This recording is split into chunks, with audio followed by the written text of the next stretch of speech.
Hi everyone, and welcome to Heal Endometriosis Naturally with WendyKLaidlaw. Wendy has spent the last 2 years helping women with various stages of endometriosis to heal naturally after putting her condition into remission. After her own healing success from stage 4 endometriosis and adenomyosis, she's inspired to heal others, and her goal is to help some of the 175 million women know that there is another way other than painkillers, drugs, or surgery. This is the place to be for real talk with real people for real results, so you can learn how to heal your endometriosis naturally. Please note that the opinions expressed in this program may represent options, but are not a substitute for proper medical care. Before starting any new healthcare program, we recommend you consult with a health professional.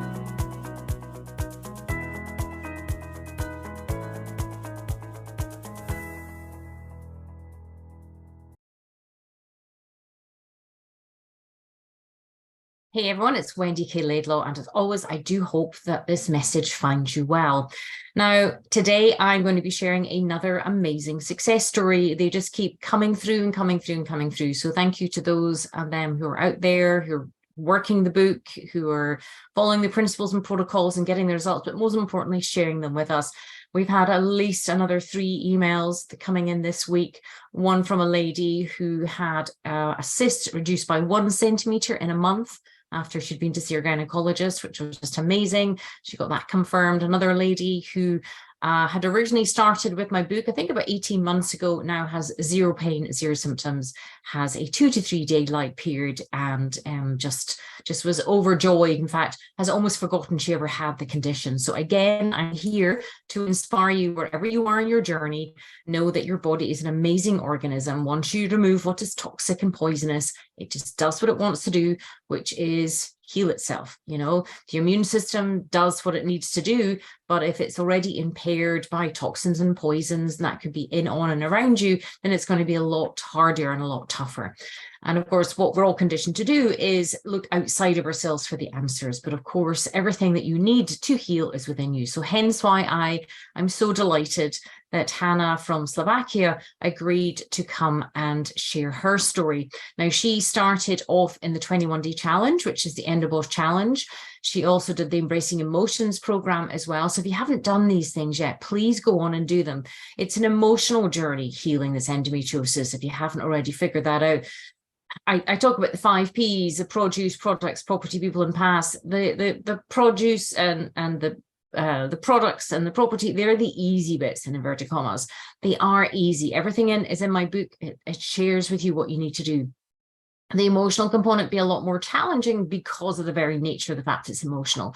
And a lot of women are brought up to be seen and not heard, to be good girls, to sit quietly, twirl their hair and smile and not whinge and complain, but be so utterly connected to other people that they don't know what to do with whatever feelings and emotions they have. So this is very much a strong part of the journey and a strong part of the programs that I've created for you. So do start with a 21-day challenge. It just gives you a sense of what it's like to listen to yourself very slowly, very gently for 21 days, and then also notice how your body responds to that. So anyway, Hana completed the 21-day challenge. She went on to the Embracing Emotions program, and because of her dedication and her work commitment, we offered her a place in the EndoBoss Academy.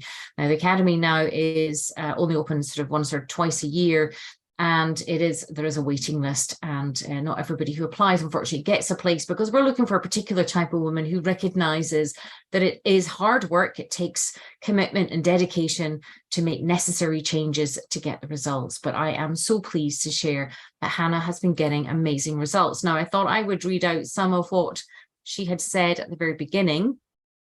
Where are we here? So yeah, so at the very beginning of the program, she was in daily pain, scores of 1 to 4 every day. She was bleeding 3 to 5 days. She had poor sleep, chronic fatigue, bloating, candida. She had yeast infections. She was suffering terribly from childhood trauma, which had been very cleverly been able to identify what was kind of activating her nervous system and impairing her immune system.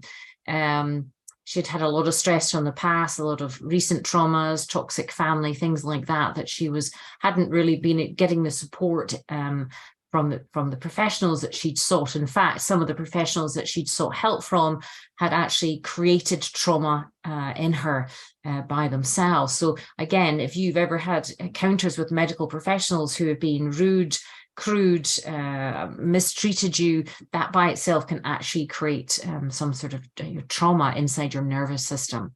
But certainly by the end of the EndoBoss Academy, well, certainly halfway through the academy, should I say, a complete transformation has occurred. It's been an absolute joy to watch Hana move through these programs, be so dedicated and committed. Obviously, we have an amazing support system. We have what I call our extremes email support system. We've got our EndoBoss coaches that support as well, and I sort of dip in and out as well, paying attention and seeing what's happening. But one significant improvement was her fibroid had reduced from 2 centimeters to 1.4. She'd lost what was it now, 13 kilograms in weight. She had a total emotional shift, greater connection to herself. Her gums were better.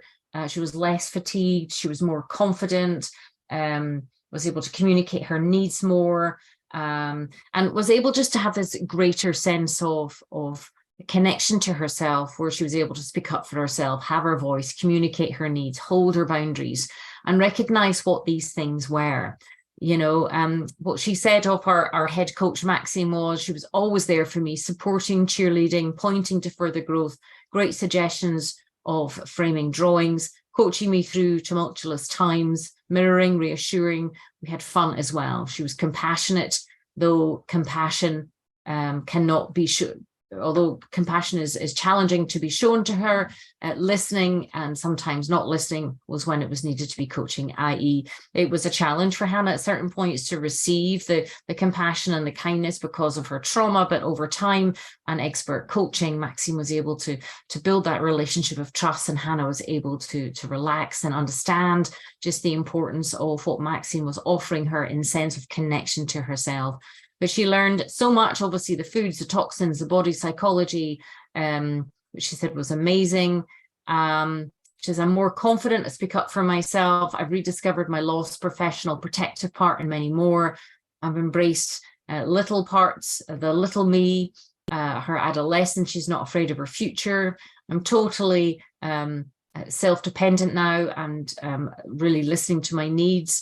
I got rid of a big portion of shame that was stuck in my body, and discovered why I have a tendency to laugh over hurts and things, and I recognizing the essence of what is inside and what had to be hidden and protected because of the hurts and things that had obviously created dis-ease in her body. So she now understands PTSD in that integrative way as to how the body will adapt to the environment, be it past or present, or anticipation and fear of the future.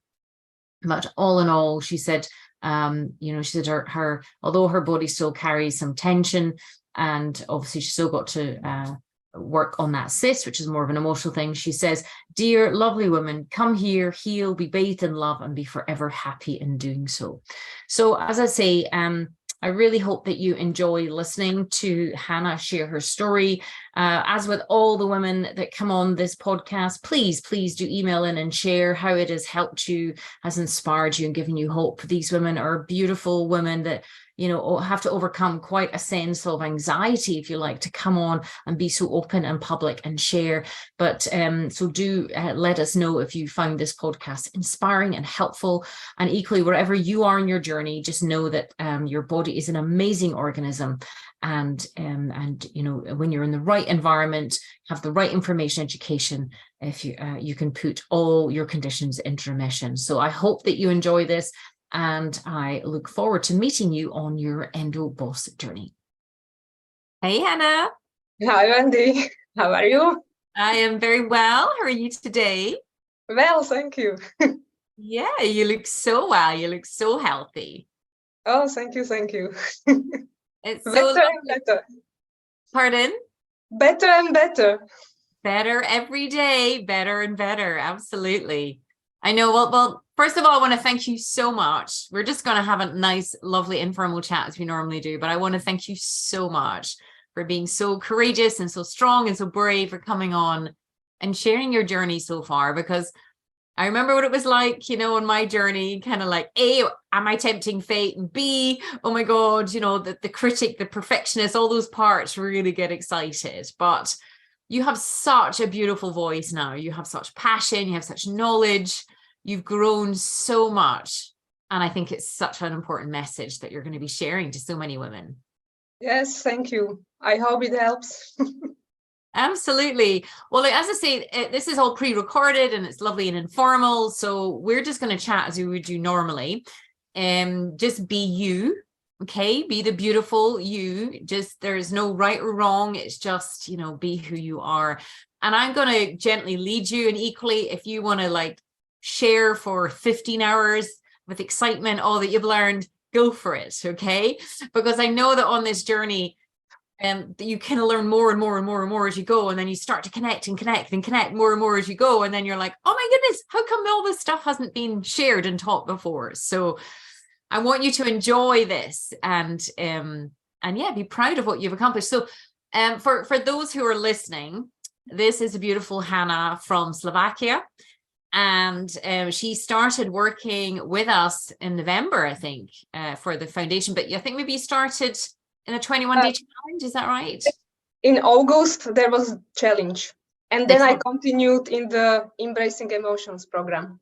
Absolutely. Well, perhaps we can start there. What first of all, sort of drew you to the 21-day challenge, and what was going on for you at that point? Yes, so I learned that year, already in January, that I probably have endometriosis, because I was chasing my IVF procedures. I was 38 years old. All my friends, they had kids, and because I was without and married again, and I didn't have kids, so biological clock were ticking.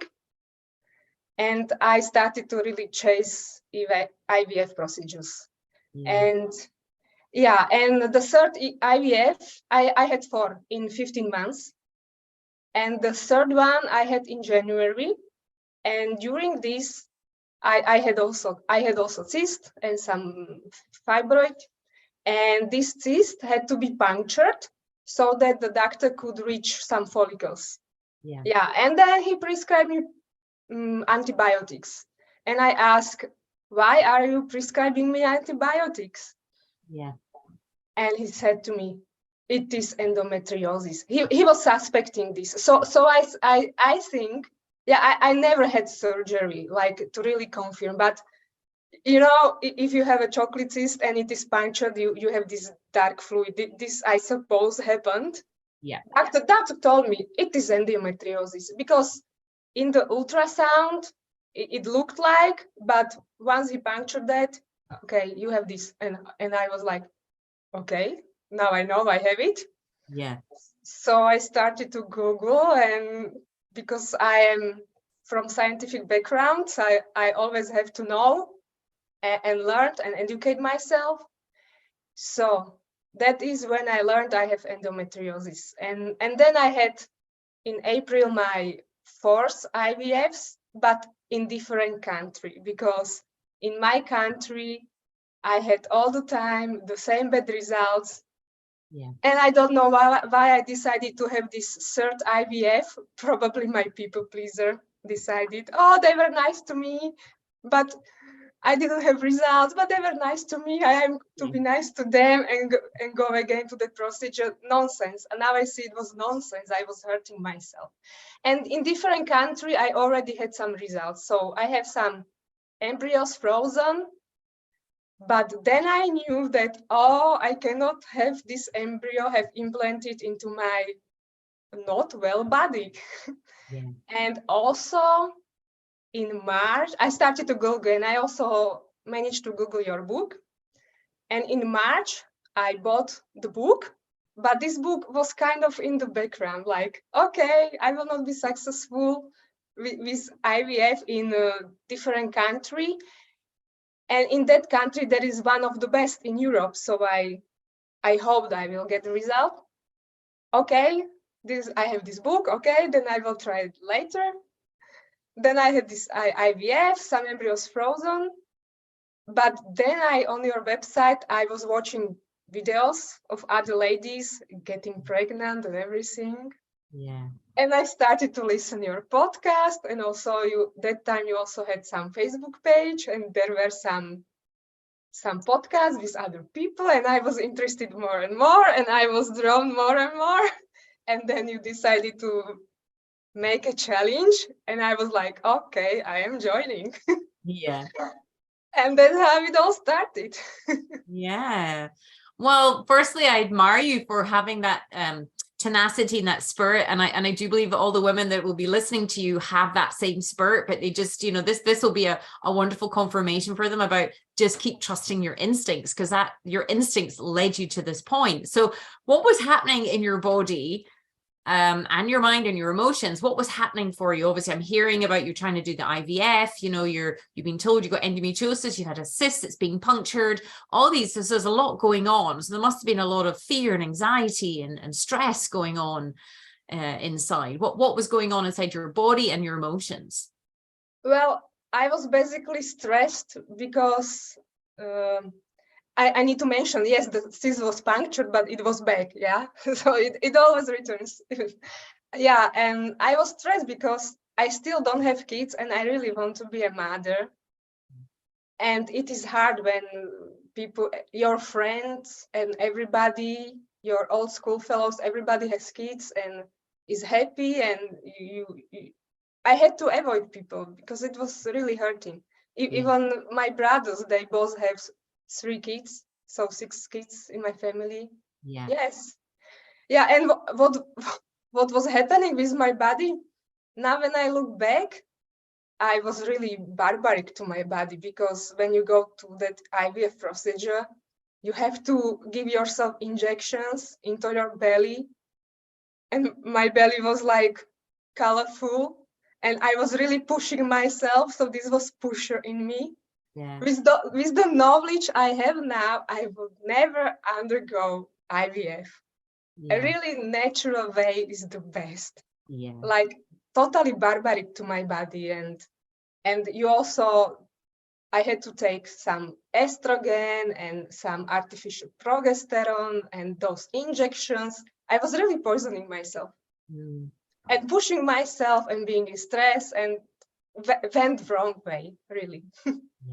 But you don't know what you don't know when you're doing that. You're just going with the information that you have, and you know, and isn't it fantastic now that you see, because you have this such wide knowledge and understanding of your body now and yourself, and how the body is just such an amazing organism, that you now, with this knowledge, you know that you can do things differently. And that's all the information that you had at the time, wasn't it? You know, that was all that you had. Yes, fortunately, I don't hesitate. I go to search solutions.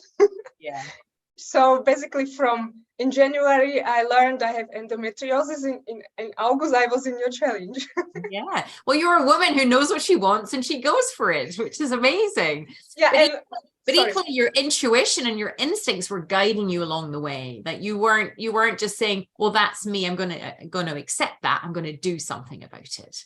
Maybe it is also important to mention, because it's part of my story, and I should probably go even deeper into my past. It was 2 years, now it is 3 years, that I knew, and only 2 years I knew that I am a highly sensitive person. Like I never knew, and I listened to some TED talk there, and it was like resonating with me. And there was mentioned this book by Dr. Ellen Aron, and I bought this book, and everything was making sense. Like, this is really me. This happened in my childhood. This is really me. And so it was like, okay, my whole life I was suppressed, not understood. Now I know the truth, what to do with the truth. So I was basically left with the tension in me, a lot of tension. Like, I already knew the truth, but now what to do with it? Yeah. How to process it? So there was tension, like I didn't know what to do now. I know the truth, and now what? Process your whole life. Yeah. And it's so true, isn't it? I was speaking with a client yesterday, and she's saying, oh, I've done this and I've done this and I did all this stuff before I met you, but I didn't know what to do with all this stuff, because nowadays it's not the lack of information. There's so much information and you get overwhelmed with it and you don't know what to do with it. And as you know, we joke, we don't do baby steps on this program. We do ant-sized steps, because we have to kind of incorporate. And because we've all got quite analytical minds, and we've got that drive, and we've got that push, and we have that question like, why? We need the answers, but we can't be overwhelmed with all the answers, you know, because we have to integrate what we're learning and make sense of that. And that in itself makes us stronger, and to be able to move forward more quickly once we understand. So that's very interesting that you're saying that. Yes, and to even say more, yes, ant-sized steps, it is really important, because now I know what I know, and if everything I was taught at once, I would not be able to process that. Yeah, exactly. Like my conditioning and everything, it's just too much at once. Of course. I mean, you're a human being. You're not a robot. You know, you can't just like be programmed all this stuff. We have all these feelings and emotions and past and triggers and traumas. We've got all this that we're kind of making sense of. But at the core of it, which is just awesome, so evident with you from the beginning, was this spirit, you know, this push, this drive that was kind of like it. And it's what guided you to me in the first place. It's kind of like you knew that you just had to keep moving forward, but you had to do it slowly, which of course was a challenge to the perfectionist and the pusher and all these parts that are like better, faster, more now.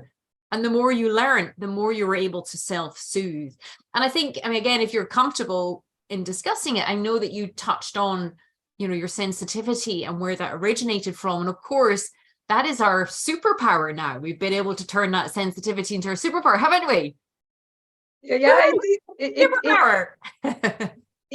I like this. I really like this to be sensitive and to see more. And I don't know how to say it in English. Yes.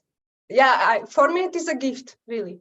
It is a gift. And when you first recognized that, it was beautiful, because I think what a lot of us struggled with was what society and culture puts upon us as women to be something other than who we are, but not validating and recognizing that our sensitivity is our strength. It's just we have to learn how to protect it, preserve it, and put boundaries in to kind of like, you know, ensure that people don't take advantage of that sensitivity.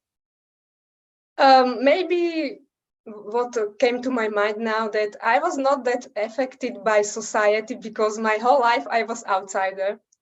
Yeah. So I really kind of do not care what other people think. I still cared because of my conditioning, but not so much because I was already used to be outsider and not really caring what other people think so much. But isn't that interesting? Because I completely relate. I felt different. I felt I'd been plopped down from planet Zor onto Earth, and I felt like this alien walking around going, but I don't think like that, and I don't feel like that. And you do have to get to the point where you think, well, I can't, you know, care, in inverted commas. But of course we do care. And it's how we've learned how to incorporate letting blessing and release certain people, and equally blessing and acknowledging ourselves and our parts, because that's where I think you really embraced so many of the beautiful parts that had been in hiding because you'd felt different. And I think that's, again, very, very common. Anyone who's been listening to this podcast for a couple of years now knows that we're all the same. We are a unique breed of women. And this is by learning to have people reflect back to you that is a strength, and that is a beauty, and it's a gift. That is rare. And that's what we build on in this community. Yes. And yes, these all helped me. You know, in my case, I really was not appreciated by my family.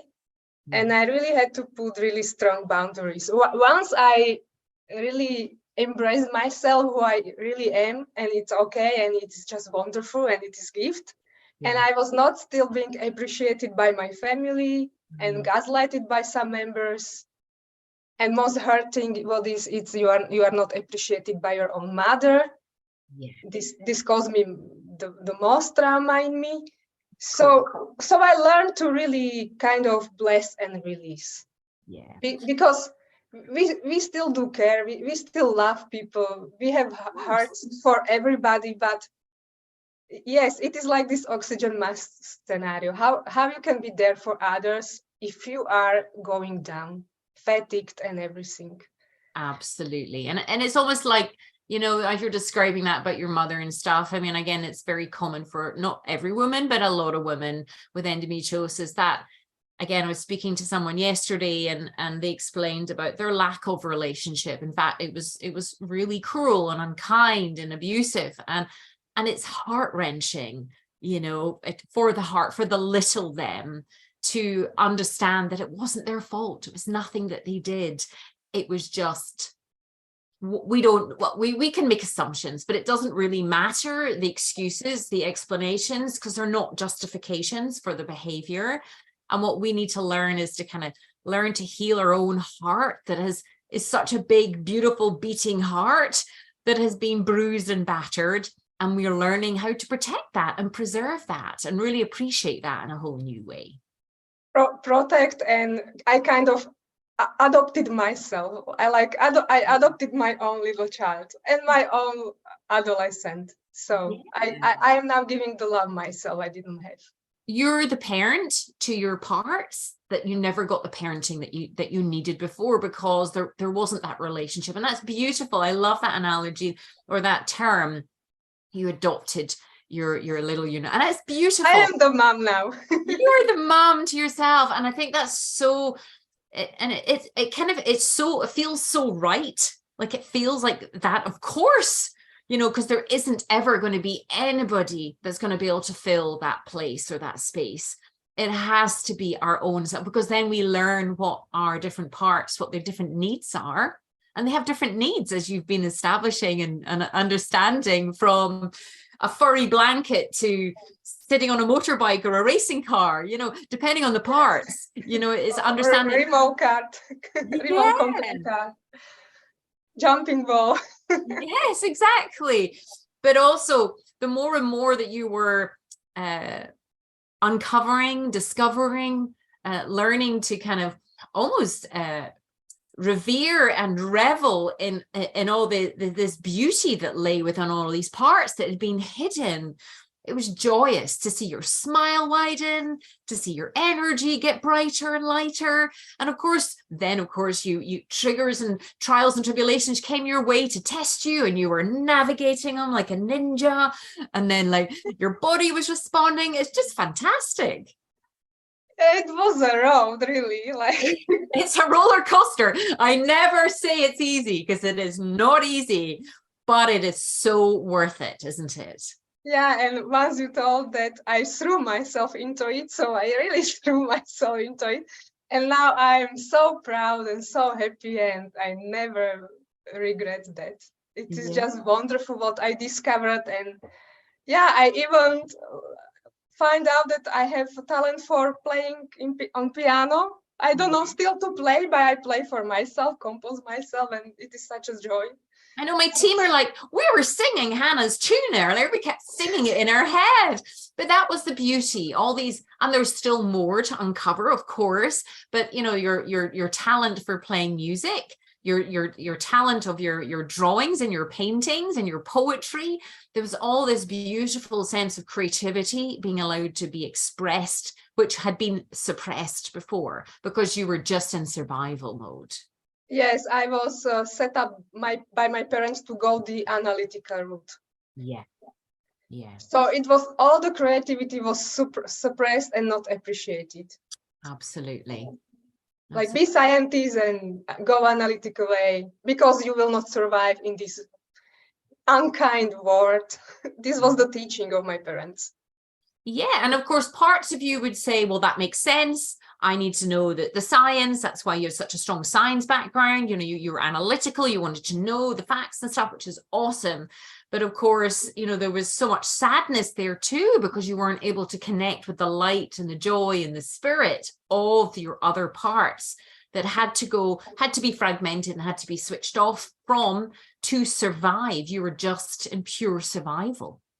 Yeah, and we are switched off, then our immune system is not working, then we are chronically fatigued, then we develop cysts and all this stuff. Yeah. And it almost makes me emotional, like, you know, even just you hearing, like, laying that out. And it's such a shame, isn't it, that our cultures, wherever we are in the world, you know, you're in Slovakia, I'm in Scotland, like, the conditioning is the same. It's like we're not taught in schools to connect with our emotions and our feelings and our body and understand all these things, because if we did and it was okay and we felt safe, there wouldn't be all this dis-ease and illness and sickness that's around in the world. Yes, it is said the world really needs a lot of healing. It does. And this is where I think you recognize as well with your big heart, you're like, I want to save the world like me. Yes. Lovely. We like that, but let's heal yourself and save yourself first and get to know all these parts. And I think week on week, month on month, you know, to be so honored to be part of your journey has been fantastic. Just to see you step into you.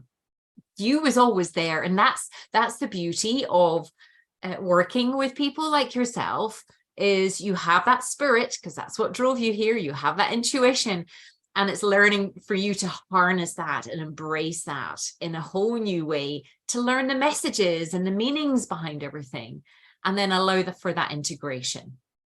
Yeah, and once this happens, it is so joyful. It is so joyful. And if I had said to you at the 21-day challenge, this is how you'd be feeling now, you'd be like, get out, go, leave me alone. Maybe not, but I was really overwhelmed, because already during the challenge, everything, my past opened up and I was just overwhelmed.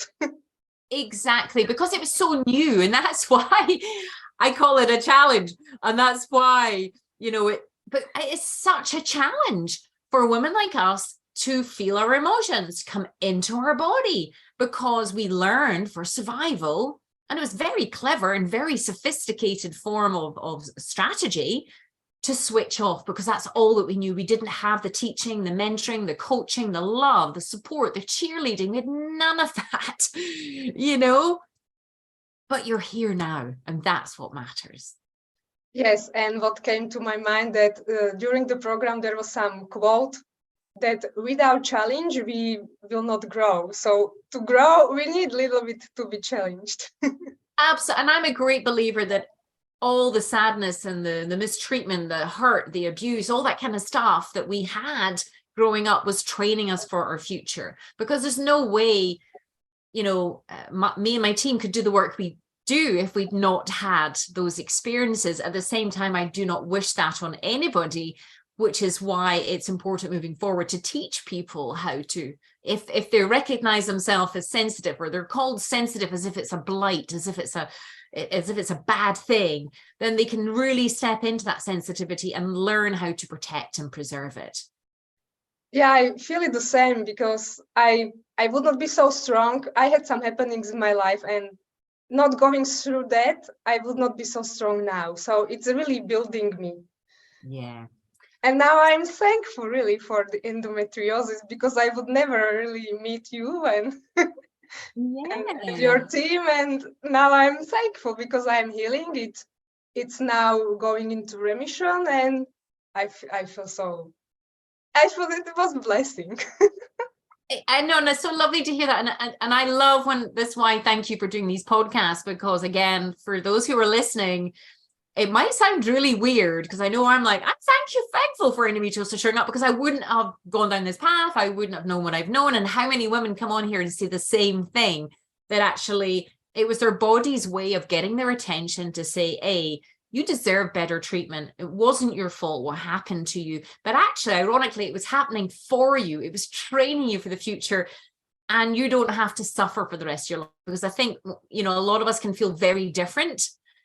And we don't, we might be around people who might be shades of gray of unpleasantness or negativity or toxicity. And then we're like, oh, I don't think like that. And I don't feel like that. And then that becomes this isolation. But actually what you've been learning on the journey, starting from the challenge, which is a challenge, learning how to listen to ourselves, which is so powerful, especially in this crazy, fast-paced, noisy world that we live in now. And I think the more you've been listening to yourself, it's been beautiful to see more and more of you, the essence of you that was always there, but had to be kept hidden for safety's sake, to be emerging. And also I want to add that it was really validating that I am not alone, like I am not really different, because there are people like me. Yeah. And this whole program and learning about other women also, it was so validating that I can be myself. There are more people like me. Absolutely. Just to find them. Absolutely. I think there's a great song in The Greatest Showman, the film The Greatest Showman, about being me, and that's it. It's like they're because of the high degree of perception, intuition, instincts and sensitivity that we were born with, probably the people around about us didn't know what to do with that, so we took in this energy long before we even had the language. It would be the actual body sensations of or whatever we were picking up. I think they say with babies from 6 days old, they can pick up the eyes of the mother and the tension in the arm of a mother. They can sense that, whether it's a warmth or not so much a warmth, and that then sets up these thoughts, these feelings, these statements, these sentences, these structures of beliefs that we have about ourselves.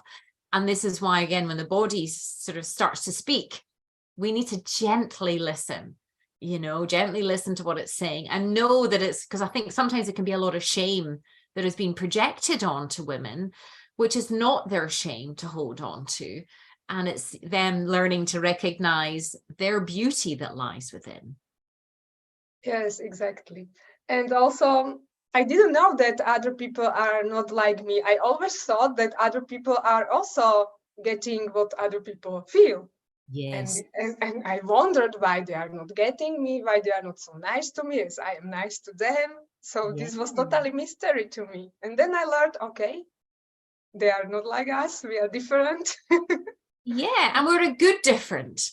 I think there's always this thing that, oh, we're a bad different. No, we are who we are, and we're a special, unique tribe of women. And I like that. I like that I am sensitive, but that doesn't mean that I'm weak. I like that I'm intuitive, but that doesn't mean to say that you get to walk all over me like a doormat. It's like learning. And I think you've had that yourself, haven't you? You were like, no more doormats, no more this. No. I was such a doormat. I didn't have any boundaries, really. Zero boundaries, zero self-esteem. And this was my life. Yes. Yeah. But when you started to learn to put these in, it was challenging at times, but then equally, the more that you did it, the better you felt. And you started, as you say, to adopt yourself and protect yourself and parent yourself, because you recognize your worth as you went along. Yes. When you start putting these boundaries, at first you can be a little bit anxious that what will happen. Yeah. But you see that, okay, people are respecting, it is working, you are more and more confident. Yeah. And it really works. You can protect yourself. And it's a shame we're not taught this at school, isn't it? I don't remember. No, we're not taught this. Nobody teaches us this at school. So it's great that, and you're right, I think there can sometimes be a lot of anxiety when we first start to put in even the smallest boundary with people, because we fear their aggression or their response and rejection. But actually we recognize that what we were doing was rejecting ourselves and not protecting ourselves when we didn't have boundaries. And we didn't know that. But I used to joke. I knew what a boundary fence was, but I didn't know what a boundary was for me. It's just that, just walk all over me. Yeah, just I'll be your doormat. Not now. And I think that's what you've learned too. Yes, I was always forgiving, but once I learned that, but it is really not good on my health, and I'm just worse and worse, and this has to stop because I will not never have my children, and I don't want to be such a doormat. So exactly. And I think there's a lot of misunderstanding with certain religions and things, like, you know, you might understand if someone is a forgivable person, it's because they take ownership and responsibility of their behavior. So if they mess up and they say, I'm sorry, you go, okay. But if they keep doing it a second time and a third time and a fourth time, they're not sorry. yes, you know, and this is some measure. Yes. And I think I always like to give someone one chance. I used to give them 3, no more. It's just 1. And then, like, because, you know, we value ourselves now, and it's up to them to demonstrate their, you know, their value of us, you know. And I think, and paradoxically, you can change someone by not forgiving, but just taking care of yourself, and then the change in other people can happen. This is like paradox. I think as well, I think if someone's behavior has been foul, you can see it for what it is and not think, oh, it's because of something else, or make excuses for them. And I think that's a big thing for our type of personality. In the past, I would say, oh, that's because of this, he's behaving like that. That's not acceptable anymore. They need to kind of, this is the boundary, that's not acceptable. You need to look at changing your behavior. And that's the difference I think I've seen in you, is really value, especially with some professionals that you've interacted with. You've been so strong, haven't you? You've been really upset by some professionals who were just foul, there's no other word for it, horrible and unpleasant, and mistreated you. But over time, you've really learned your voice, to hold your ground, you know, and get the respect that you deserve. Yes, I don't know if I can go into, I don't mind going to my stories. So yeah, if you feel comfortable, then I am very comfortable, because it was not my fault, you know. Maybe to even little bit mention I already mentioned that I was emotionally abused. I had zero self-esteem. I was just obeying and good girl. And yeah, and when I was like 26 and I was exhausted, I was doing my PhD studies, and because I was people pleaser, I was not living in that place. It was different country. And I was commuting every day 4 hours there and back, because I had a boyfriend, and I wanted to live there when my studies were, but some family-in-law, it was not family because he was boyfriend. And she decided, no, my boyfriend will not be alone when I will be at work. And she decided we will live like in my country. And then because I didn't want to split with my boyfriend, I was living with them. And I was commuting 4 hours, like every working day, 4 hours by train there and back. This was exhausting. And also the studies. And also as a young person, I was like asking big questions. And I was totally exhausted, maybe a little bit depressed. And unfortunately, this to be family member, she had a friend who is not friend anymore. He was psychiatrist. and he recommended some tests, and I obeyed. I was people pleaser, zero self-esteem, zero boundaries, and I obeyed. And they did test, and I will mention it. Rorschach test just does not work. This is also written in the book of Alan Aron. For highly sensitive people, it gives you no direction, this test. It just does not work. But they did this to me. And based on this, they gave me some pills. I was there they wanted me to undergo some test. Okay, I obeyed. I did not wonder why in hospital. Like now I wonder why I didn't wonder that why I'm going to hospital. But they made this test, and I wanted to go home, but my family kept telling me, no, just some few more tests. Just wait. But they also gave me pills, and I was zombie since. I was not complaining anymore, and I was not fighting anymore. I was just zombie and taking pills, and I was going down and down. And I had also side effects, like I had to move all the time. I don't know how this is called in doctor's terminology.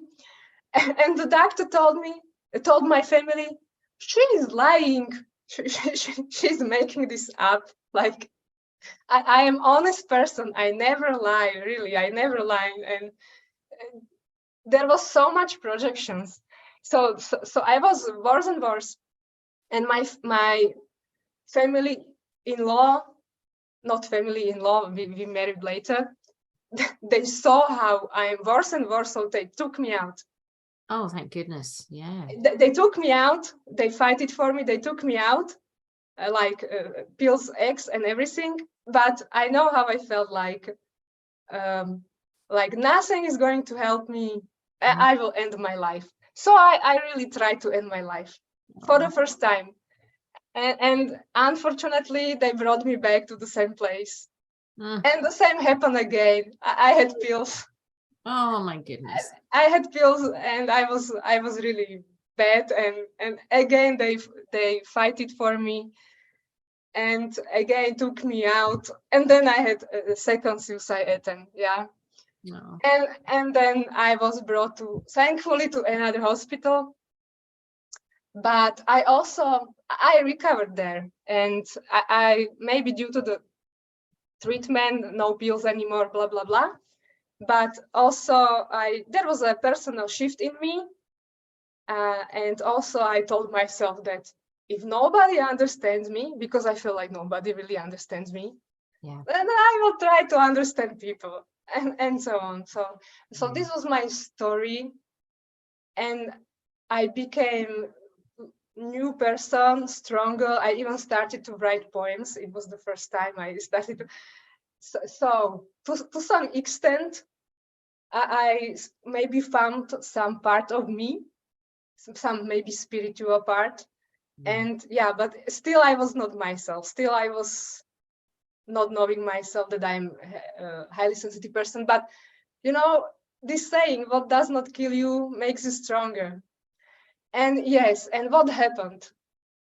I was recovered, then I married my boyfriend, finally after 13 years. And not even 2 years of marriage, and he got diagnosed with the most deadliest brain cancer, glioblastoma, and even the deadliest glioblastoma, because there are several types. But because I was so strong already, I could be there for him. He was given 6 months to live, and we really fight it. I studied everything. I studied everything about glioblastoma on the web, all the scientific publication. Doctors told me that you know more when I asked something. And he made it to 21 months because he wanted to live. Yeah. He made this decision. I want to live. Okay, I will be with you, fight with you. I left my work and everything. So I was there for him, and he once told me that he has the energy from me. And yes, so being strong, I was there for him. And I love him. I gave him all my life. And I will continue in my story, because I will continue with talking about toxic people. Yeah. So he passed away. And then my family-in-law rejected me. I was even asked that, when was the last time you loved your husband? Oh, God. But I was forgiving for 2 years, not like 3 chances. 2 years I was forgiving them. Like, okay, they are grieving, they are harsh on me, they are grieving. Even so, I was grieving myself. Like, yeah. And I was really fighting for myself. And one day something happened in my head, and since then I had mild permanent headache. But I was going down and down, and thankfully I found a neurologist, and this neurologist she never gave me any pills. She went natural route, like giving me some B vitamins or magnesium and sending me to some test. Like I learned I have tetany, but it is nothing, just saying you are sensitive. Yeah. You need magnesium, and this is genetics. Okay, I have tetany. And also she made a test on serotonin, and like two times. And I have it here. When I was still meeting my ex family, like once a week, and my serotonin level was like, I have it here, 623, and interval is 667 and 1097. So I was even below. Yeah. And this was in October. Okay, there is not so much sun, maybe on October, like in May next year. But it was such a huge shift, because in between I stopped seeing this. So you went from 600 to what? What was when you got the last test? I am going to say it, yes. Yeah. And it was in May then, and it was 9088. So almost the upper limit. Amazing. And only what changed was, okay, October, May, maybe a little bit more sun, but what changed was I was not meeting them anymore. So you can see how in this program. You can see how impacted you can be by people you are. I don't like the word toxic. I call them negatively impactful. Yeah. And basically in this program, I learned that even my own family, just everybody is like toxic. I really have to completely change people in my life. Yeah, I don't know where we started. Well, firstly, I want to say thank you for being so vulnerable and sharing all that went on, and you didn't deserve any of that. And secondly, isn't it amazing? Nobody, again, teaches us this. So thank you for sharing, as you say, negatively impactful people, how they can actually affect the biology of your body from your serotonin levels upward, and how we can be so trusting. I think you touched on that. I've got another story coming out soon in my books, touching on a similar story, going to a hospital, putting myself in the hands of people. I was desperate. I needed help, but not that type of help. The type of help that you needed was love, and to be seen and appreciated and valued, not pills and medication. And understood. And I'm sharing this because there may be some women going through difficult times, and you see, you can be totally desperate, even considering to commit suicide, but there is always you can always be again have beautiful life. There is always this hope, and it can happen, really. Well, absolutely. And you've come from the depths of despair, from really down stages, and been able to navigate yourself to a point where you never thought you would experience the feelings that you're having now. I even have belief, and now I have goosebumps a little bit, that this really happened for a reason, that I can now go and help other people once I heal myself. Yeah. And I also want to add, yes, toxic people have negative impact on our current levels of hormones, and I know how much impact my conditioning my mother had. This I still am dealing with, and I have to deal with EMDR therapy. I know that these past traumas are really in subconsciousness. They were, now I am aware of them, and now I'm aware that this is what makes me still to some extent chronic. And I really have to process that. So toxic people also influence, even it happened in the past, it's in you still, because it's not processed yet. Yes. And that's it. I think once we learn that, it makes so much sense, doesn't it? You can walk into a room with people who have it took me a long time to understand this whole energy from people thing, and how you can meet people and you can walk into a room and you can feel their energy. You can feel their hostility, their warmth, their aggression, their openness. You can feel that. And now that you have the awareness, you also understand as a child, we had no choice. We had to make do with the people around about us, and those people around about us, I always like to be devil's advocate and say maybe they did the best that they did, and even mistreatment, there's no justification for it. There might be an explanation, but there's no justification. But as a child, we did the best that we could, and invariably that is numbing and switching off, or workaholism, or people pleasing, all these behavioral, very sophisticated approaches to try and deal with these things. And then what I'm hearing from you now is great, is again, you recognize that through the tools, because I know you love journaling and you're an amazing journaler, you're learning to come back to yourself, no matter what happens, no matter who says what, you come back to you through the writing, through the journaling, through hearing yourself, all these amazing tools that you have now. You have a warehouse full of tools. Not only tools, but the literature recommended we have here in this program. And the book we can pick, and I pick not only one. I still have not finished any book because I started to read like 5 books, because all 5 books were speaking into my case. So I was like trying to understand everything. So I started like 5 books. Yes, and without this, I would not understand that. This is my childhood. This happened, and my mother had trauma. Yes, it's not excuse, but at least I have this understanding. And this happened. So the knowledge, like you said, knowledge is power. Also. Knowledge is power, and it's so comforting as well, because we do have those parts, women that are going to be listening to this, who might be in a lot of pain or suffering, cysts or whatever is going on for them. They go, but why? I've had 5 surgeries and it keeps coming back. And why is, we get emails all the time from women, with these questions. And of course, what I've always tried to convey is like, we are living, breathing organisms that are affected by our environment, by the produce, products, property, people, and past, whether we like it or not. And even though we get frustrated at ourselves, go, but why am I so sensitive? And I wish I wasn't sensitive.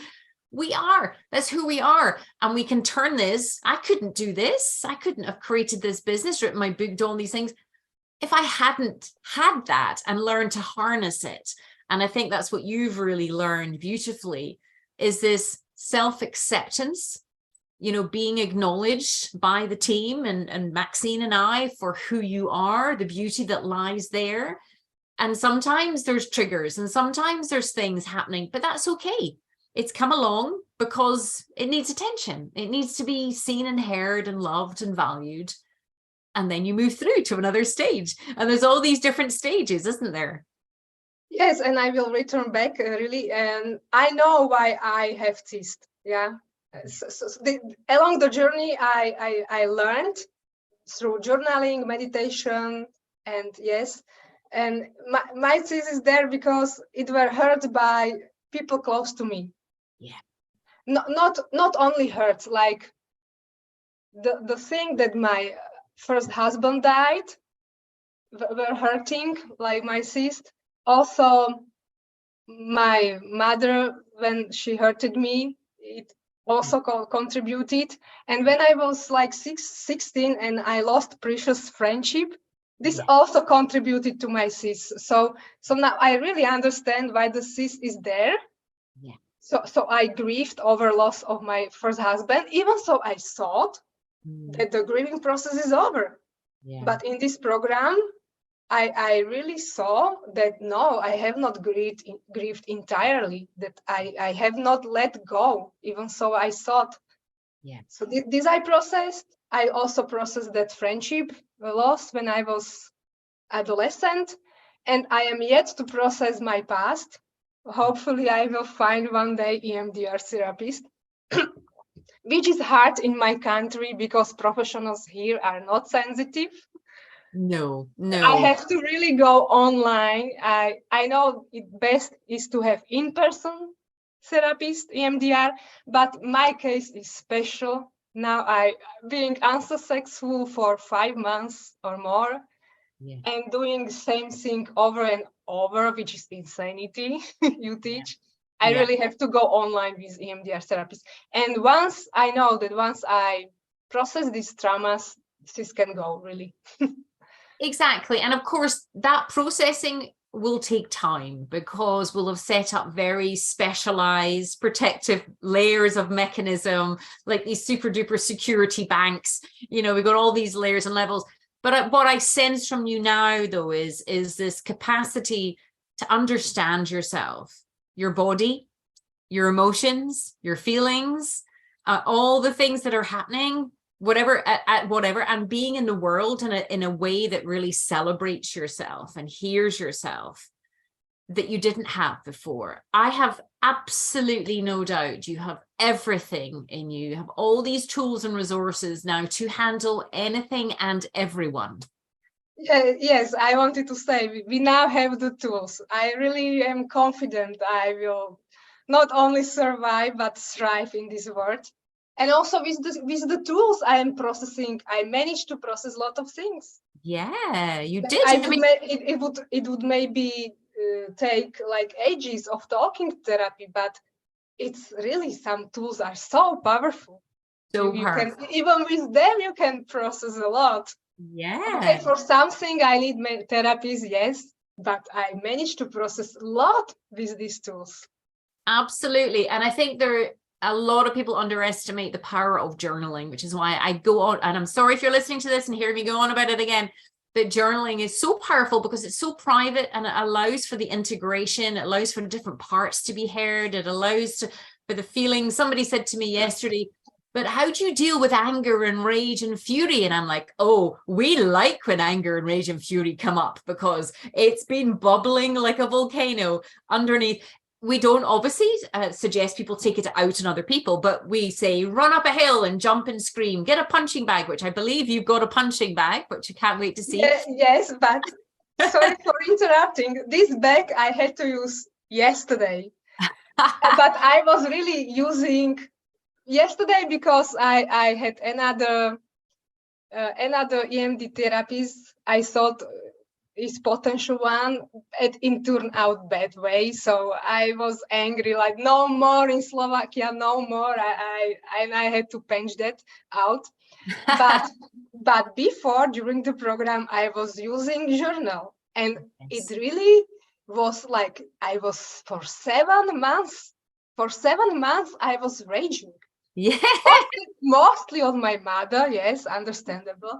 I was like raging. Good. When there was some anger, because I found out that before I was using my punching bag. Yeah. But one day, maybe it was already during challenge. Yes, during challenge, I already started to rage. Yeah. And I decided, okay, I will test this. Scientist in me, I will test this. I will journal, and we'll see if this helped me. And it really helped me, and then I didn't need this punching bag. Yeah. And I was like, I was raging for 7 months. For 7 months. So much tension in me.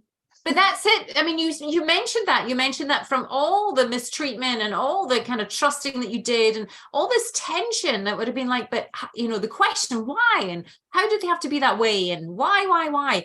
So what happens to all these feelings and emotions? They get stored in the body, and this tension, and the type of women we are, we shove it down into our pelvis. So the very act of writing, and I love that you're saying that even early on you were raging, because a lot of women, when they start, feel, oh, they think about the law of attraction as if they write down rage, they'll attract rage. No, you'll clear the way for the good stuff to come, because you'll see who's stopping the good stuff coming and how other people aren't appreciating you. And rage and anger are interesting because they normally mean someone's overstepped a boundary that perhaps you didn't know to put in, that you now know to put in, as somebody's mistreated you, someone's ignored you, someone's not treated you in the way, or something's happened that parts of you need more information about. So when rage and anger and fury, we're like, yes, we're getting this out of the body, and you get this other wisdom, because normally what comes after anger and rage is grief, the sadness, the upset, and then you allow yourself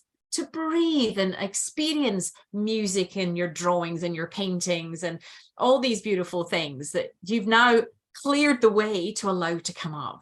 Yeah, I cleared the way not only for these things, two things I want to say. Yes, and then I also, of course, I had a lot of grieving. Of course. But I want to encourage everybody to really rage, because once I started to rage, the immune system was boosted.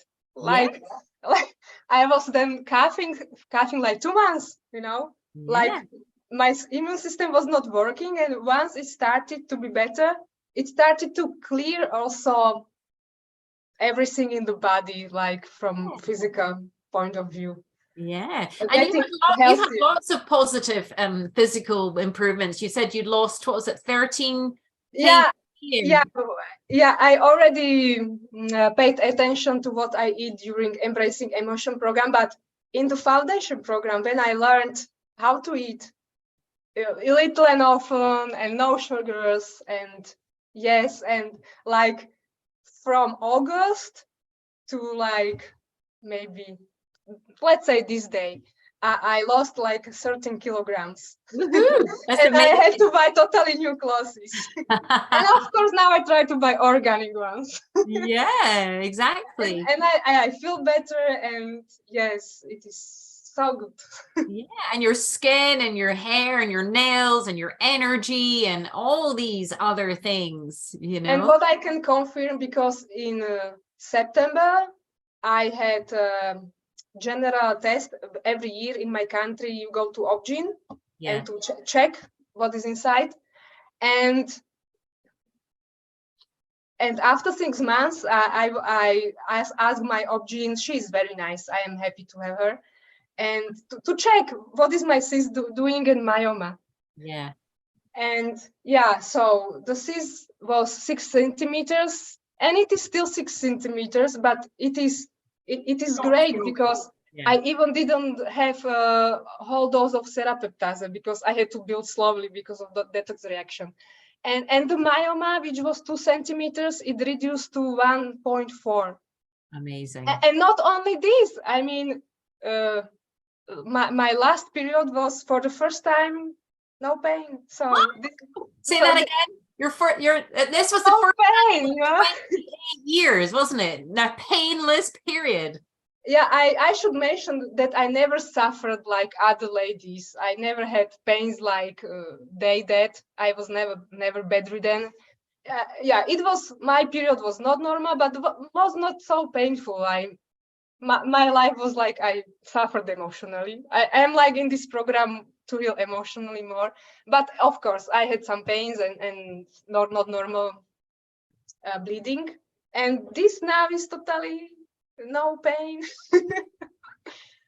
And amazing. It is fantastic. All the work I put into, now I am reaping what I have sown. What you sowed, I know. So how did you find the coaching with Maxine? Because I mean, obviously I'm biased, but how did you find that support, that weekly support you were getting from her? I have to go to the start, because I did not trust anybody, because my experience with the professionals, of course, I didn't know what this program is about. And once I learned I am to open up, okay, oh no, I don't trust anybody. But I started to trust, because it was a safe place, and I was really attracted. But still, these past traumas was in me. And yeah, even from my heart, I did not want to hurt anybody with my hurts. Of course. Because there was so much hurts already in my life, and there is so much hurts in the world that I don't want to add. Of course. So when Maxine was coaching me, and I was really resisting to mention anything. And Maxine reflected like to herself. She said, resisting.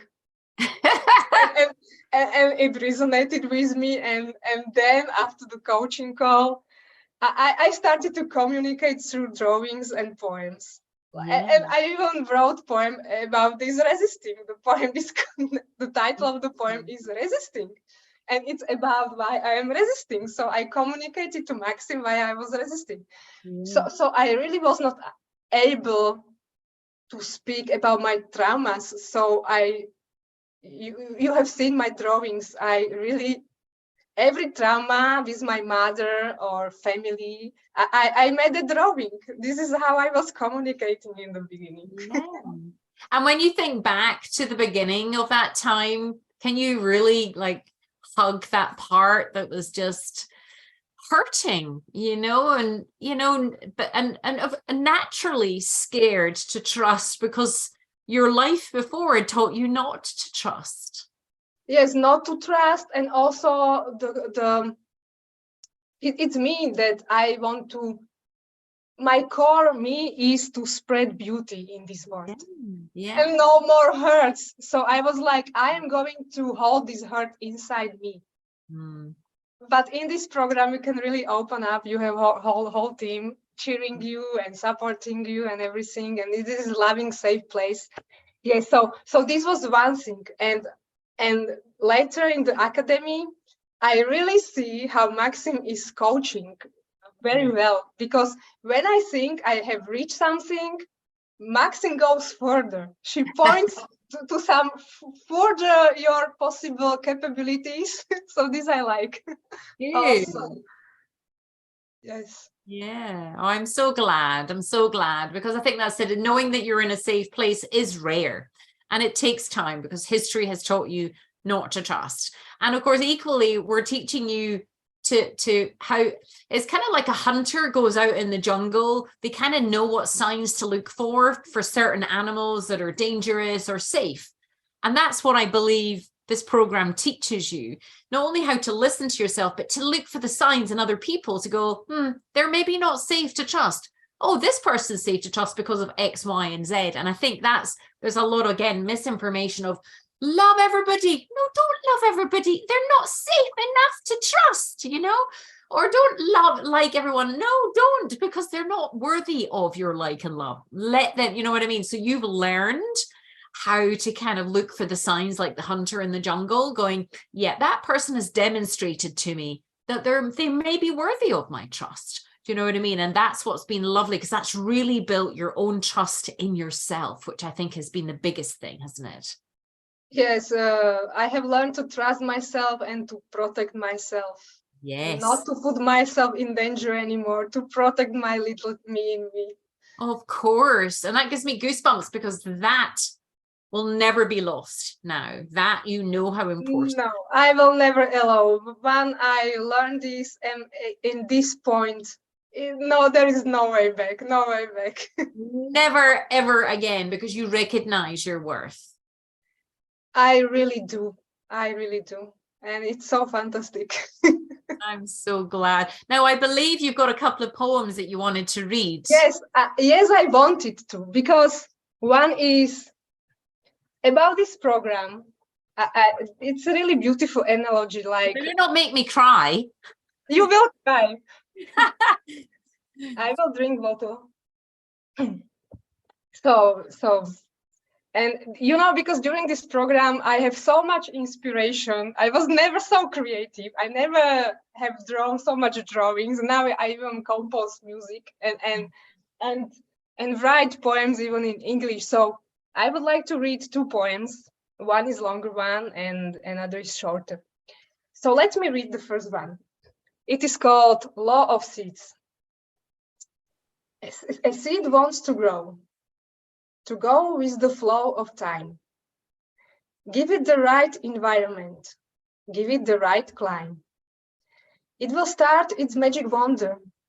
For living water it will thirst, and when ready, the coat will open, showing its gems, small at first. Lovely. Tiny root and tiny shoot, waking up for a new life ahead. It is ready, just be gentle. All its needs are to be met. And the needs are very simple. Warmth to feel and light to know, air to breathe and water to grow, endless love for it to glow. As it will glow one day for sure. Such is nature and its laws. Just be patient, wait for beauty. Just stop and wonder. Make that pause. It will strengthen its roots first. They will withstand all that comes. Heavy rains or hurricanes, heavy storms and loud deep drums. Then the seed will start to show its first beauty, dressed in green. Little leaves and little branches just stopped and wonder. Watch that scene. One day birds will come and sing, giving praise to the strong oak tree. That was once a tiny droplet, a special one in the vast white sea. Oh, that's so lovely. And this poem is really about this whole program. Like the light to give to the seed, it's the knowledge we get here. The warmth also the seed needs is the love being given here. Air to breathe is like freedom to be you. Yeah. And the water, like all the nutrition. So this really inspired me. And I will end with this poem for you. Okay. Because that is what this program is about and your purpose. So it is called Poem for Wendy. Pains turn to love for them all. The most gentle self having this call. Bathing all women in love, safety, and belief. Bringing them joy back, bringing them relief. So I will encourage everybody to come here, heal, be bathed in love, and never regret that, and be forever thankful. Oh, well, thank you. That's such beautiful poetry. And how does it feel like reading that out? I want to spread beauty, and I feel like good when I can. Yeah, but I think spread beauty, but also spread your light, you know, so you're allowing, I can hear for you, you want to help others get where you've got, and you can see why as a team it's such a special journey. And like it's keeping people inspired to keep going, you know, when you want to give up because perhaps people have given up on you in the past or not seen your beautiful light. We see your light, and this, as I've said to you, I think just last week, this is just the beginning. And it is so thrilling. I am really happy and thrilled for my new life. Yes, and I want to say that this environment is really inspiring, encouraging, and I don't have the vocabulary in English. Like you can really explore, be creative, everything. Just wow.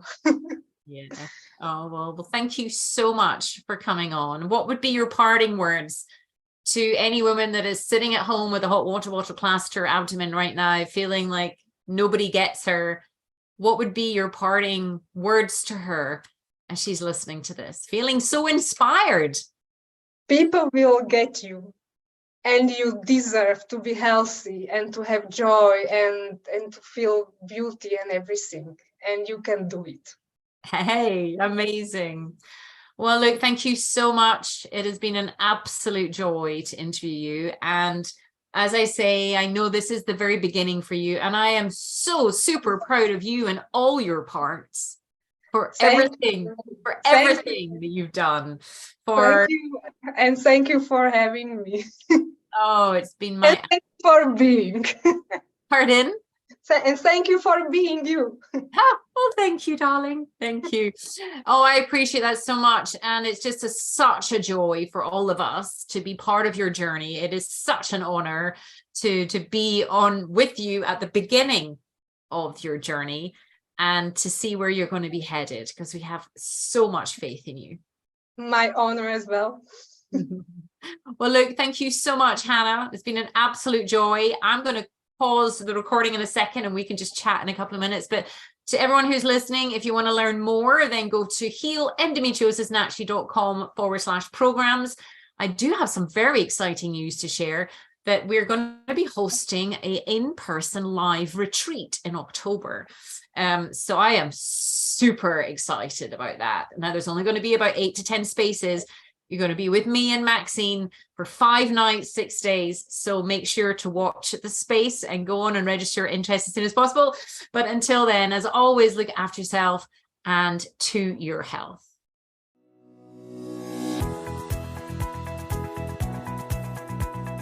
Thanks for listening to Heal Endometriosis Naturally with Wendy K. Laidlaw. And I hope you enjoyed the show. Don't forget to subscribe, like, and rate us. If you're interested in learning more, you can download your top 5 jumpstart tips at healendometriosisnaturally.com and jump on the VIP email list. Remember to keep you number one, for the world needs a healthy you.